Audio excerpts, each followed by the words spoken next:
يضلل فلا هادي له. أشهد أن لا إله إلا الله وحده لا شريك له، وأشهد أن سيدنا محمدا عبده ورسوله. اللهم صل وسلم وبارك على سيدنا محمد طب القلوب ودوائها وعافية الأبدان وشفائها ونور الأبصار وضيائها، وعلى آله وصحبه ومن سار على دربه، وعلينا وفيهم ومعهم برحمتك يا أرحم الراحمين. أما بعد، قال رسول الله صلى الله عليه وسلم: ألا وإن في الجسد مضغة إذا صلحت صلح الجسد كله، وإذا فسدت فسد الجسد كله، ألا وهي القلب. أو كما قال رسول الله صلى الله عليه وسلم. Alhamdulillah thumma alhamdulillah.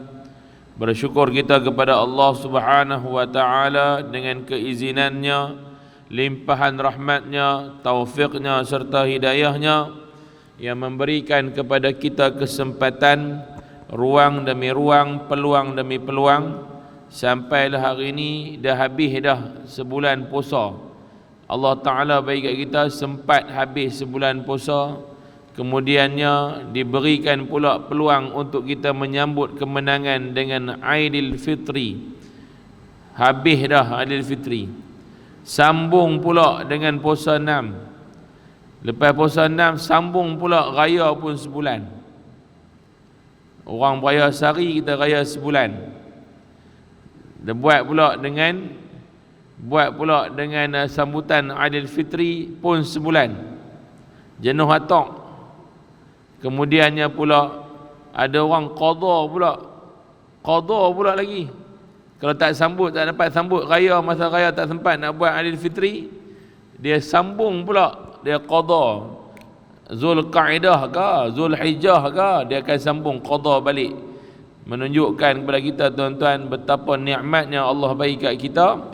Nikmat masa, kita dapat nikmat ruang yang banyak untuk buat benda-benda macam ni. Allah bagi kita nikmat makan yang melimpah ruah, nikmat makan sedap. Lepas tu pergi rumah kenduri, kita boleh compare pula, kita membeza-bezakan yang ni sedap, yang ni tak sedap, yang ni best, yang ni tak best. Sampai macam tu punya kenikmatan duniawi yang Allah berikan kepada orang-orang di khususnya di Pulau Pinang ini, amnya seluruh Malaysia tuan-tuan.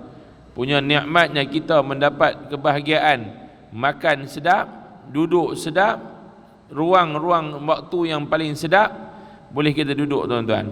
Apalah kiranya ruang waktu itu juga kita ambil sikit untuk berada di rumah-rumah Allah, i'tikaf sambil ada dalam majlis-majlis ilmu macam ni.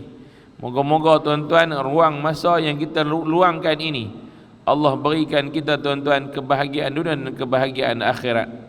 Tuan-tuan dan puan rahmati Allah sekalian, insya-Allah pada pagi ini kita nak sambung balik tuan-tuan. Kita punya pengajian yang tertangguh, perbincangan kita yang tertangguh dulu pada 25 hari bulan 3 2023 yang lalu. Hari ini sambung balik kita punya perbincangan itu. Kita telah memasuki tuan-tuan pada fasal tentang qalbun ataupun qalbun. Qalbun kalau tuan-tuan anjing, qalbun itu hati. Beza kaf dengan qaf ya. Qalbun itu hati. Kita masuk bab tentang hati. Bagaimana hati ini berfungsi?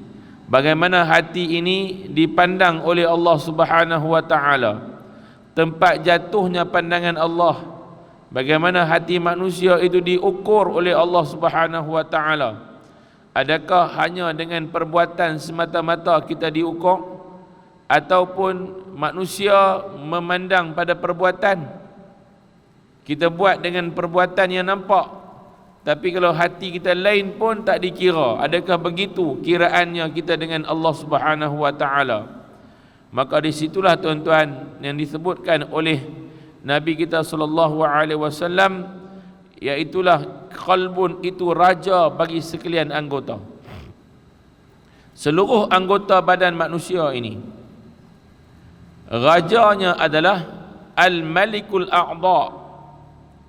Al-Malikul A'dha ialah raja bagi sekalian anggota tubuh badan ini adalah wahiyal qalb, iaitulah hati manusia.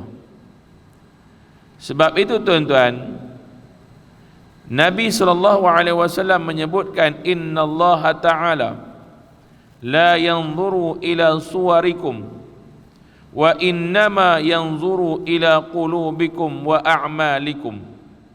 Sesungguhnya Allah Ta'ala itu tiadalah memandang kepada segala rupa paras kamu, dan hanya sesungguhnya Dia jatuhkan pandangannya kepada sekalian hati-hati kamu dan amalan-amalan kamu. Kalau hati dia terjaga tapi amalan dia tak ada, maka itu pun tidak dikira juga. Hati dia saya nak buat, saya nak buat tapi tak buat. Amalan tak ada. Ada orang macam tu tuan-tuan. Nanti ya, saya tak buat salah apa pun. Tak buat salah apa pun. Hati saya terjaga, saya tak kata ke orang. Hati saya sentiasa ikhlas kerana Allah. Tapi amalan nak menterjemahkan apa yang diperintahkan tak ada. Ada orang amalan tu bagus, tapi hati dia kelain. Amalan dia okey, dia memang bagus. Solatnya, sedekahnya, puasanya, semua bagus. Tapi tuan-tuan, dia ada dari segi hati dia ada problem pula. Sebagai manusia biasa, as a human, sebagai manusia biasa, kita boleh tak menilai hati orang? Boleh tak kita nak menilai manusia dengan hati dia? Aku tahu apa duk dalam hati hang. Boleh tak kita kata lagu tu? Tiba-tiba keluar statement, saya tahu hati dia ada apa. Tuan-tuan, hati manusia tak boleh diselami dengan hanya memandang pada wajah dia. Saya tengok muka hang, saya tahu apa ada kat hati hang. Itu nujum 4 belalang. Itu cerita nujum 4 belalang boleh ya? Dia meneka. Kalau kena, kena. Tak kena, tak kena. Tak kena, dia kena. Tuan-tuan, nahnu nahkum bizawahir wallahu yatawalla bisarair. Manusia kita ni semua berhukum di antara manusia bizawahir, dengan kezahiran yang diterjemah, yang dikeluarkan oleh manusia. Manusia tunjuk apa, kita nilai dia. Kalau dia ni memang duk bersedekah, nilai dia ni kaki sedekah. Tak boleh kita kata dekat dia, dia ni hati dia baik walaupun dia gini, tak boleh. Kalau orang tu tuan-tuan, dia tak berhenti, dia tidak menutup aurat, tapi dia main semayang. Yang ni tuan-tuan, kita nak kata apa? Semayang tak guna, tu tak tutup aurat. Tak boleh kata lagu tu. Tak boleh cakap lagu tu kat dia. Dia sedang melaksanakan perintah Allah yang wajib ke atas dia. Dia semayang, tapi aurat dia tak tutup. Lepas keluar dari semayang, dogoi kepala. Perempuan. Jangan nilai dia dengan nilaian yang teruk. Abang dekat dia semayang, tetap semayang. Dia semayang bukan tak tutup aurat, tapi lepas semayang dia buka aurat. Yang buka aurat dikira tak baik. Yang kita nampak. Sama juga tuan-tuan dengan manusia-manusia lain. Kita tak boleh menilai hati manusia. Kerana apa? Dalam hadis ini Nabi mengatakan, tiadalah Allah itu memandang kepada segala rupa paras kamu, dan hanya sahaja memandang sekalian kamu kepada hati-hati kamu dan amalan-amalan yang kamu buat. Maknanya terjemahan itu daripada amalan, Allah jatuhkan pandangan kepada hati-hati manusia. Baik tuan-tuan, sambungan hari itu ialah yang keempat. Kita berhenti hari itu pada yang keempat. iaitulah qalbun itu raja bagi sekalian anggota. Ini berdasarkan hadis ala wa inna fil jasadi mudghah idza saluhat saluhal jasadu kulluh wa idza fasadat fasadal jasadu kulluh ala wahiyal qalb. Ingatlah bahwasanya dalam tubuh itu ada sepotong daging. Apabila baik, maka baiklah semua tubuh itu. Apabila ianya binasa, ia nescayalah binasa semua tubuh itu. Ingatlah ia merupakan adalah hati, qalbun.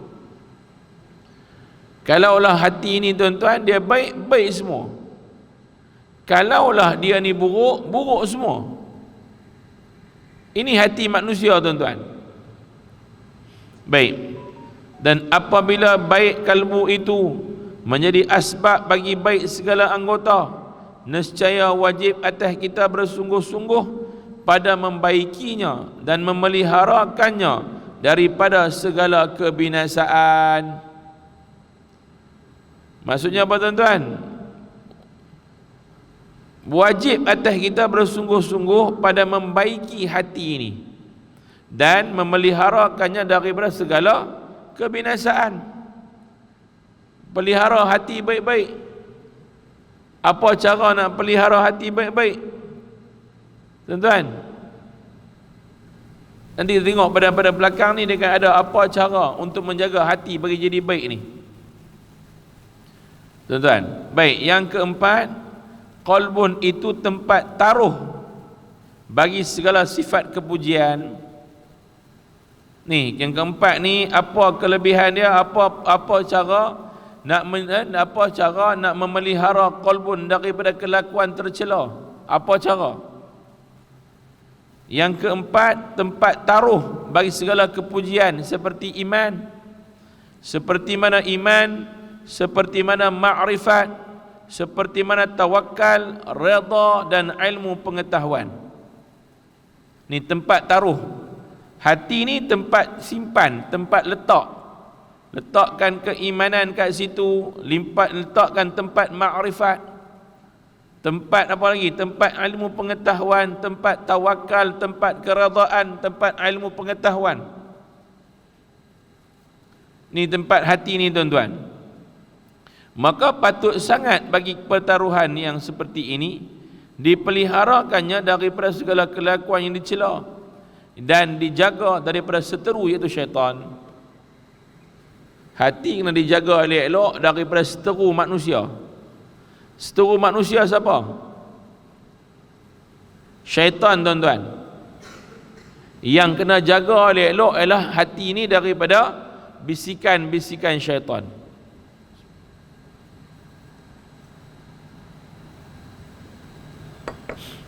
Kena jaga daripada bisikan-bisikan syaitan. Baik.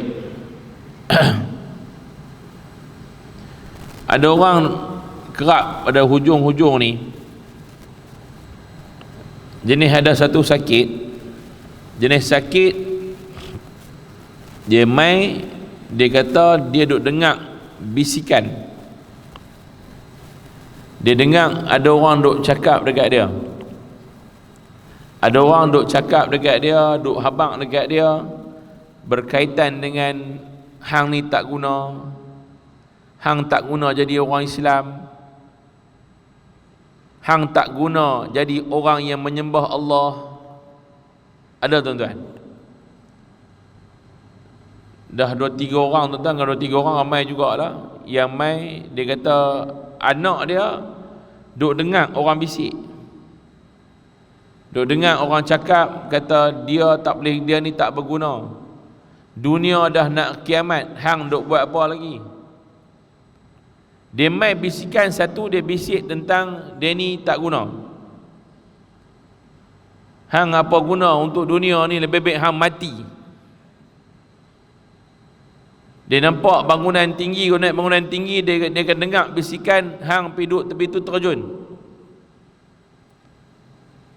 Tuan-tuan, ada yang mai dengar anak dia duk dengar bisikan, habaq kata kat dia dunia dah nak kiamat, Ni tuan-tuan yang duk banyak, depa duk tengok banyak tentang, bila dikaji balik, bila tanya balik benda apa yang hampa buat sebelum ni, anak dia cenderung apa? Kecenderungan anak dia suka tengok tentang hari kiamat. Dia suka tengok pasal hadis hari kiamat, dia suka tengok tentang cerita kiamat. Macam mana kan dalam YouTube lah ni kan, dia buat video gambaran kiamat hancur lah apa semua. Dengar pula tentang kedatangan Imam Mahdi. Dengar pula tuan-tuan, dia dengar pula hadis tentang dunia ni dah tak lama dah. Kepanasan yang kena sekarang ini adalah kepanasan yang akan menyebabkan kemarau. Dan kemarau inilah kemarau yang disebut oleh Nabi SAW. Dia duduk dengar dah. Akhirnya tuan-tuan, apa jadi ke orang ni?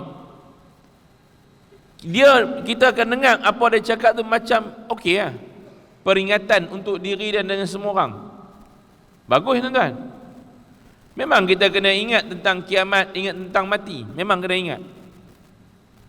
Tapi apa yang nak menstabilkan dia supaya dia boleh berterusan hidup dalam dunia ini untuk persediaan akhirat. Apa yang perlu dia buat adalah dia teruskan buat amalan, dia teruskan kehidupan seperti biasa, mencari keredaan Allah, mencari Allah Subhanahu wa taala punya keampunan. Bukan duduk senyap dengar video. Kemudian tuan-tuan jadi macam orang bodoh, Ustaz, tak tahu nak buat apa, kelang kabut, tak tahu nak buat apa dulu. Last sekali tuan-tuan, di situlah titik yang syaitan akan menggunakan pakai kebaikan yang dibuat itu untuk melenyapkan kebaikan yang dia perlu buat. Apa dia buat? Dia bisik tuan-tuan, dia kata apa? Hang tak perlu lagi hidup, buat hidup nak hidup dunia ni tak payah dah. Hari ni hang mati awal lebih baik lagi sebab hang tak jumpa dengan kiamat. Hang tengok kiamat teruk lu ke mana?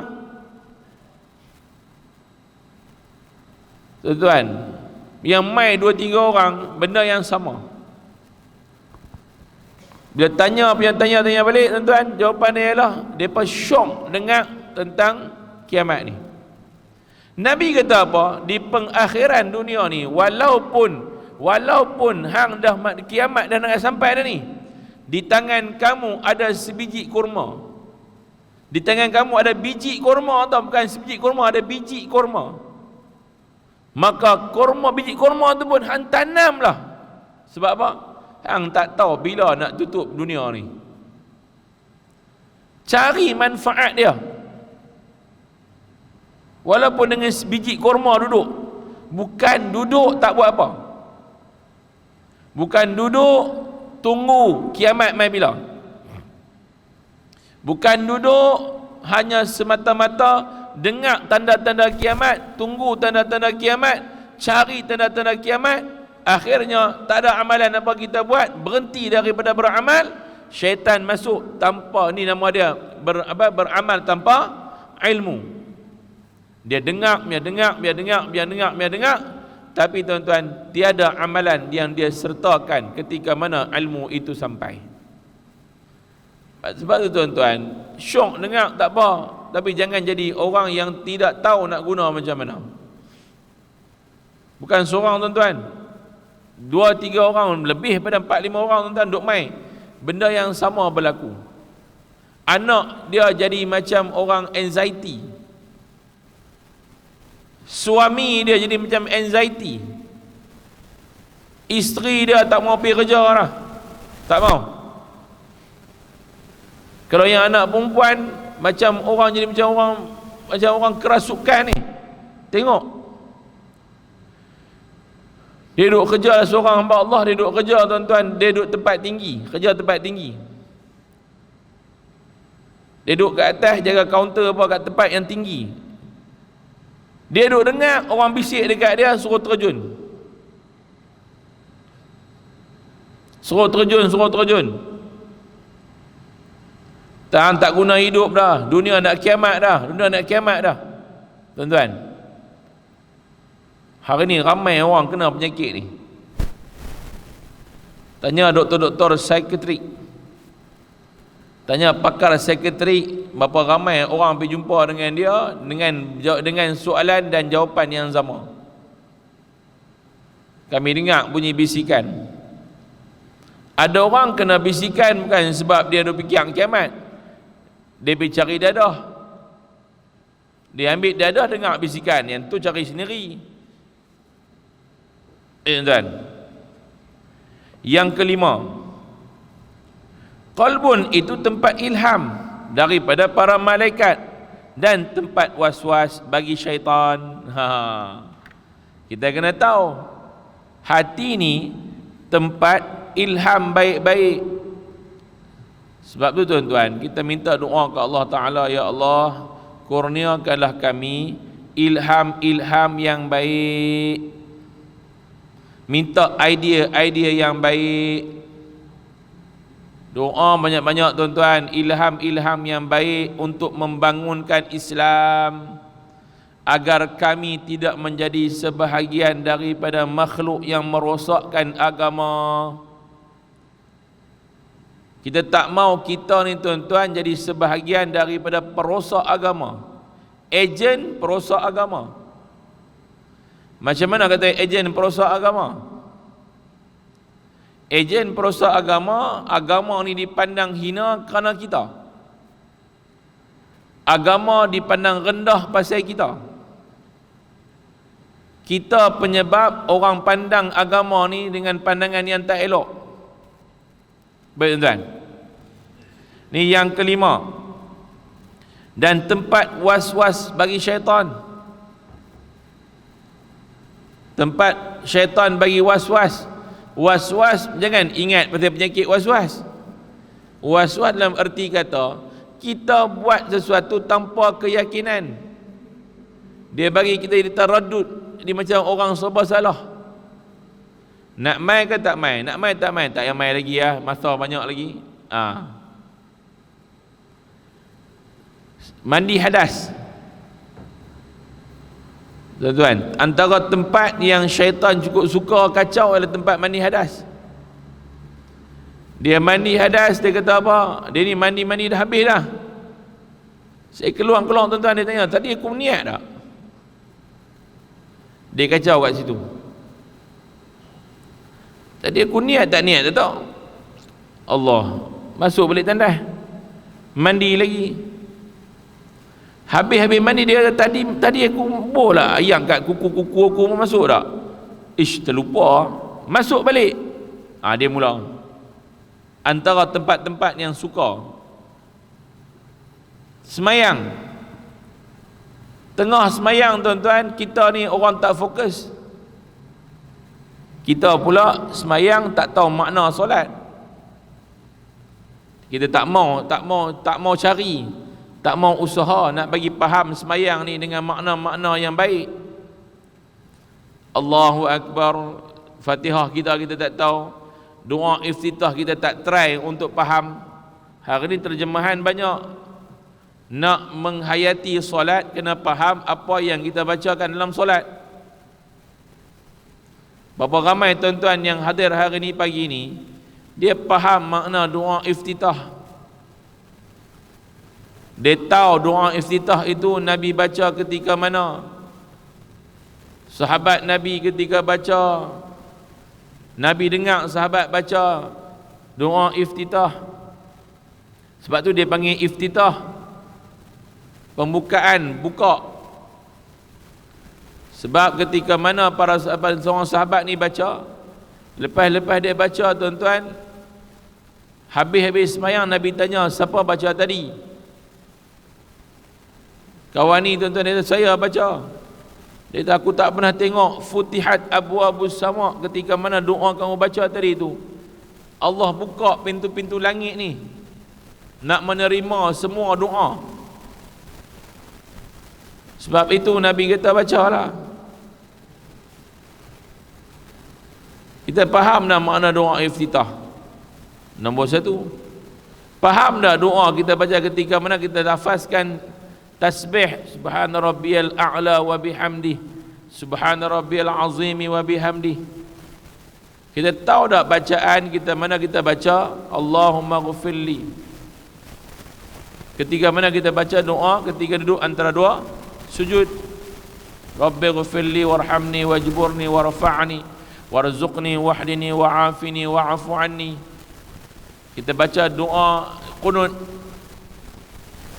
Apa maknanya tuan-tuan? Balik hari ni tuan-tuan, tak ada benda yang tak ada dalam kita punya perkiraan. Tak ada benda yang tak ada.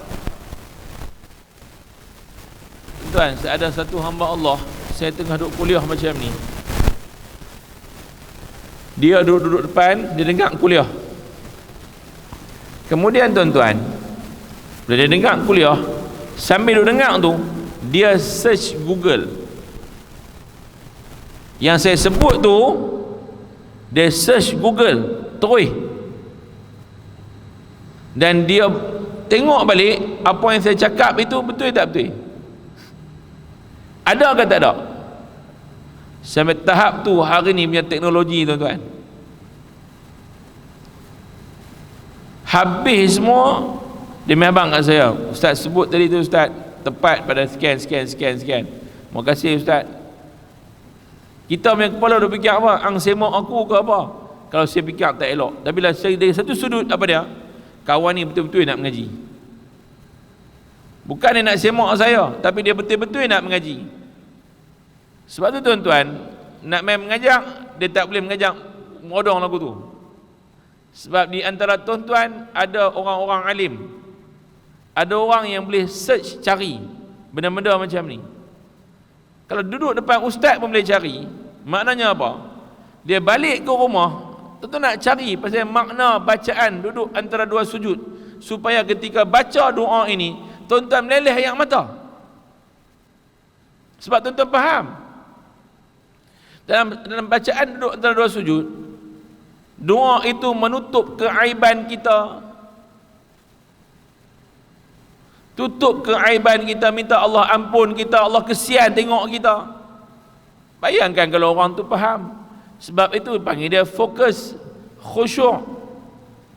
Syaitan akan hilang kewaswasannya bila manusia itu fokus kepada solat dia. Dia tahu apa dia cakap.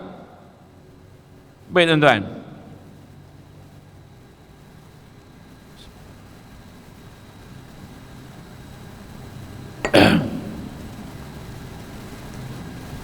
maka akal itu menyeru kepada kebajikan dan hawa nafsu.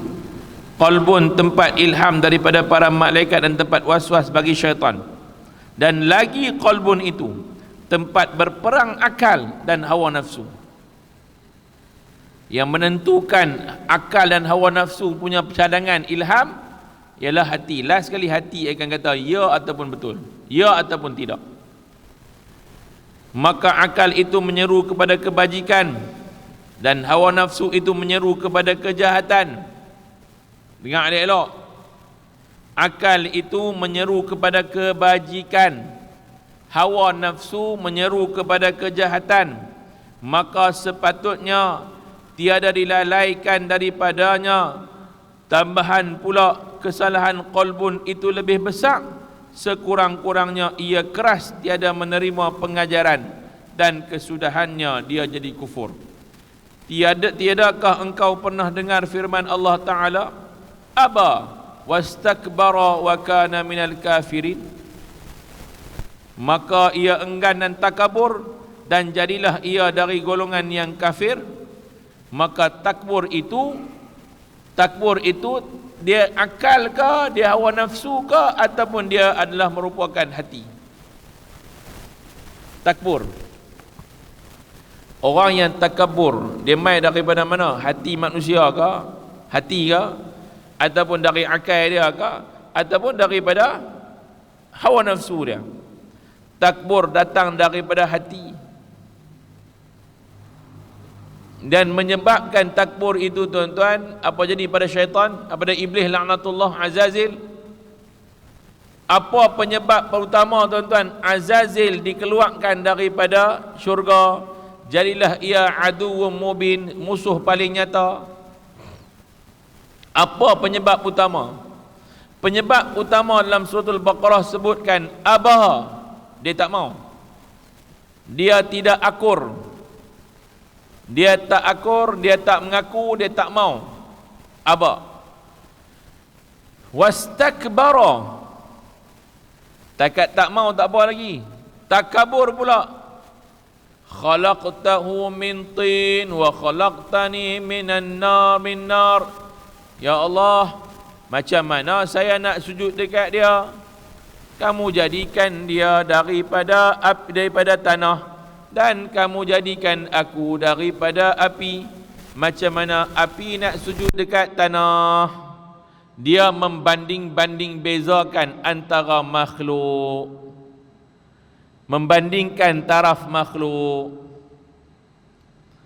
Tuan-tuan, sebab itu kalau kita pun membanding beza taraf, kita pun jenis layan orang ikut taraf, apa beza kita dengan iblis? Tuan-tuan, dengar elok kan? Kalau kita pun jenis duk banding beza nak berkawan dengan orang ikut taraf, hang taraf apa, aku taraf apa, baru aku nak berkawan. Apa beza kita dengan iblis? Iblis membanding beza antara ciptaan dia dengan ciptaan Adam alaihi salam. Akhirnya Allah Ta'ala kata apa? Aba wastakbara wa kana minal kafirin. Akhirnya jadilah ia kafir sekafir-kafirnya. Tuan-tuan, baik, ia menyebabkan tertegah daripada sujud dan menyebabkan kufur kepada Tuhannya. Mohon berlindung dengan Allah Subhanahu wa Ta'ala dari sifat macam ni. Baik tuan-tuan, yang terakhir 10 kelakuan yang dicela. Ada 10 kelakuan yang tercela. Dan 10 kelakuan ini tuan-tuan, kita akan bincang satu-satu. Hari ini saya akan maklum tuan-tuan tentang 10 benda yang tercela sebagai satu mukadimah. Dan ketahuilah wa'alam bahawa kelakuan yang dicela itu banyak, tetapi saya sebutkan di sini 10 perkara dalam 10 fasal, kerana yang 10 ini asal bagi semuanya, dan yang lain daripadanya terjadi daripada yang 10 ini. Memang benda buruk ni banyak tapi kalau kita kaji balik, kebanyakan keburukan benda tercela yang berlaku, dia punca daripada 10 yang tak elok ni. Nombor 1, yang pertama adalah sangat rakus terhadap makanan. Ni tercela. Rakus tau, rakus. Dia obses. Dia sangat-sangat obses. Dia sangat-sangat tak boleh tengok benda-benda makan. Ni kita bincang tuan-tuan. Apa yang dikatakan sangat rakus kepada makanan? Sebab makanan ni tuan-tuan, punca saat lagi menyebabkan hawa nafsu itu akan diiyakan. Nombor 2, sangat loba dalam berkata-kata. Dia tak jaga lidah. Dia mula dengan lidah. Nombor 3, marah. Marah perangai tercela. Nombor 4, dengki. Nombor 5, kikir dan kasih kepada harta, kedekut, sayang harta. Nombor 6, kasih kepada kemegahan pangkat. Dia sayang pada pangkat. Nombor 6, kasih kepada dunia, hubbud dunia. Nombor 8, membesarkan diri. Ni takabur ni, besar diri. Ananiyah. Yang ke-9, ujub. Nombor 10, riak. 10 benda kita akan bincang satu-satu. Baik tuan-tuan, insya-Allah moga-moga pertemuan pada pagi ini mendapat keberkatan Allah. Luar pun kau duk cerah dah tuan-tuan. Moga-moga apa yang Allah berikan kita kesempatan, ruang dan peluang ini kita bijak mengguna pakai dengan sebaik mungkin. Kita pandai mengguna pakai ruang ini tuan-tuan untuk duduk dekat masjid dengan lebih lama. Saya syok tengok tuan-tuan, kapet tuan-tuan lawa gila. Kapet lawa. Tuan-tuan duduk pun seronok. Duduk pun sedap. Ni pijak ni tenggelam ni. Dia memang rasa ni. Ni bukan kaleng-kaleng punya kapet ni tuan-tuan. Moga Allah rahmati orang yang mewakafkan kapek ni tuan-tuan. Orang yang wakafkan kapek ni rahmat untuk dia. Sebab orang bijak ya. Orang bijak saya tuan-tuan, dia akan wakafkan kepada masjid. Orang cerdik dia akan buat. Sebab dia tahu dalam ruang ini, semua tempat ini akan digunakan pakai oleh golongan musallin, golongan ahli-ahli semayang ni. Bukan orang jahat main masjid. Orang baik nak main masjid tuan-tuan. Wallahu a'lam. Moga kita bertemu lagi tuan-tuan insya-Allah. Yang baik daripada Allah, yang buruk daripada saya tuan-tuan. Moga-moga pertemuan kita ada keberkatan. Terima kasih banyak-banyak tuan-tuan.